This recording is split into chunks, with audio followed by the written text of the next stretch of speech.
আমাৰ এইখিনি ঠাইৰ পৰা অৰ্থাৎ পঞ্জলিকা লজৰ দুৱাৰমুখ এইখিনি মই য'ত থিয় হৈ আছো এইখিনি ঠাইৰ পৰাই এখন স্কৰপিঅ' বাহন তিনিজন দুৰ্ধৰ্ষ চোৰে চুৰ কৰি লৈ যায় আৰু এই তিনিজন জানিব পৰা মতে তেওঁলোকে ইণ্টাৰনেশ্যনেল চোৰ গাড়ী চোৰ হয় আৰু ইণ্টাৰনেশ্যনেল গাড়ী চোৰৰ চক্ৰৰ সৈতে জড়িত আৰু তেওঁলোকে শুক্ৰবাৰে এই ঘটনাটো সংঘটিত কৰাৰ পিছত আমাৰ বাইহাটা আৰক্ষী থানাৰ ভাৰপ্ৰাপ্ত ওচি মহোদয়ে 24 ঘণ্টা নহওঁতে তেওঁলোকক কাৰায়ত্ব কৰি গাড়ীখনো উদ্ধাৰ কৰিবলৈ সক্ষম হয়। লগতে যিবিলাক অনুষংগিক যন্ত্ৰপাতি তেওঁলোকে ব্যৱহাৰ কৰিছিল এইবিলাক আমাৰ ভাৰতৰ ভিতৰতে প্ৰথম অসমৰ ভিতৰতে প্ৰথম চোৰে ব্যৱহাৰ কৰা তাৰমানে অত্যাধুনিক কম্পিউটাৰ জাতীয় সামগ্ৰী আৰু এইবিলাক গোটেই কাৰায়ত্ব কৰাৰ কাৰণে এই চোৰ চক্ৰটো উৎখাত হ'ব বুলি আমি আশা কৰিব পাৰোঁ আৰু লগতে বাইহাটা চাৰিআলি আৰক্ষী থানাৰ ভাৰপ্ৰাপ্ত মহোদয়ক আমি আন্তৰিক শুভেচ্ছা আৰু ভৱিষ্যতলৈ এনেকুৱা কৰ্মপন্থা কৰি যাব বুলি আমি আশা ৰাখিছোঁ। আজিতো তেখেতে গোটেইখিনি আনি পেলাই ইয়াতে চিনটো মানে যিটো চোৰে কেনেকৈ চুৰ কৰিছিল এইটো ক্ৰাইম চিনটো ক্ৰিয়েট কৰি নতুনকৈ ৰাইজক দেখুৱালে, ৰাইজে চালে আৰু চোৰকেইটাইও কেনেকৈ গাড়ীখন চুৰ কৰিছিল এইটো দেখুৱাই দিয়াৰ কাৰণে চবেই অলপ সজাগ হ'বলৈ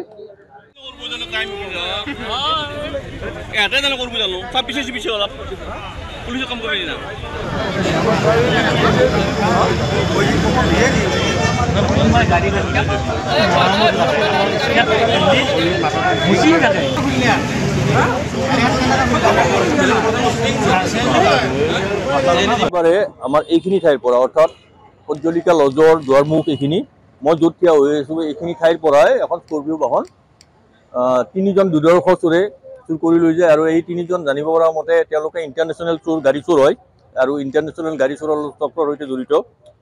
আৰু তেওঁলোকে শুক্ৰবাৰে এই ঘটনাটো সংঘটিত কৰাৰ পিছত আমাৰ বাইহাটা আৰক্ষী থানাৰ ভাৰপ্ৰাপ্ত ওচি মহোদয়ে 24 ঘণ্টা নহওঁতে তেওঁলোকক কাৰায়ত্ব কৰি গাড়ীখনো উদ্ধাৰ কৰিবলৈ সক্ষম হয়। লগতে যিবিলাক অনুষংগিক যন্ত্ৰপাতি তেওঁলোকে ব্যৱহাৰ কৰিছিল এইবিলাক আমাৰ ভাৰতৰ ভিতৰতে প্ৰথম অসমৰ ভিতৰতে প্ৰথম চোৰে ব্যৱহাৰ কৰা তাৰমানে অত্যাধুনিক কম্পিউটাৰ জাতীয় সামগ্ৰী আৰু এইবিলাক গোটেই কাৰায়ত্ব কৰাৰ কাৰণে এই চোৰ চক্ৰটো উৎখাত হ'ব বুলি আমি আশা কৰিব পাৰোঁ আৰু লগতে বাইহাটা চাৰিআলি আৰক্ষী থানাৰ ভাৰপ্ৰাপ্ত মহোদয়ক আমি আন্তৰিক শুভেচ্ছা আৰু ভৱিষ্যতলৈ এনেকুৱা কৰ্মপন্থা কৰি যাব বুলি আমি আশা ৰাখিছোঁ। আজিতো তেখেতে গোটেইখিনি আনি পেলাই ইয়াতে চিনটো মানে যিটো চোৰে কেনেকৈ চুৰ কৰিছিল এইটো ক্ৰাইম চিনটো ক্ৰিয়েট কৰি নতুনকৈ ৰাইজক দেখুৱালে, ৰাইজে চালে আৰু চোৰকেইটাইও কেনেকৈ গাড়ীখন চুৰ কৰিছিল এইটো দেখুৱাই দিয়াৰ কাৰণে চবেই অলপ সজাগ হ'বলৈ